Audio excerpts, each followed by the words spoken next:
No niin, kurssijohtaja Timo Hannula. Miten monesko Haapavesi folk-kurssi on nyt menossa? Taitaa olla 37. Ensimmäinen oli vuonna 1987. Siinä oli yksi tyhjä koronavuosi, että 40 reipas keski-ikä alkaa lähestyä. Miten tämän vuoden kurssi on lähtenyt liikenteeseen? Hemmetin hyvin. Se on vähän semmoinen sekainen toi eilinen päivä, eli maanantai, koska meitä on niin paljon ja sitten opettajia on 30 ja ihmiset haluaa tästä työleirin. Useimmilla on 6 tuntia päivässä, eli pitkää päivää ja iltasoitot siihen vielä päälle, niin se vaatii sen maanantai sekamelskan, mutta tänään tiistaina sitten yleensä kaikki rullaa.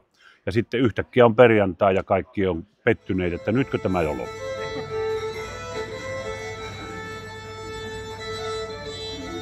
Miten tämä kurssin kävijämäärä on vuosien aikana kehittynyt? No nyt meitä on, kun kaikki lasketaan opettajatkin sinne yli 350. Tuossa paikallislehdestä näin juuri 10 vuotta sitten uutisen. Siinä minä mainittiin samantyyppisessä haastattelussa, että meitä on 200. Eli se on hissukseen noussut. Ja me ollaan tämän opiston tilojen kanssa kyllä nyt kohta ääripisteessä. Ryhmät on suuria, luokkahuoneet ei ole siihen tarpeeksi isoja. Ja muutenkin isoa ryhmää laulun, viulun, panion kanssa on aika raskas vetää. Mutta paljon kanssa pärjää, olemme tyytyväisiä. Sana on kiirinyt. Tyypillisesti tänne tullaan, niin kuin juuri haastatteli yhtä viulista, joka ensimmäistä kertaa, että miten tulit.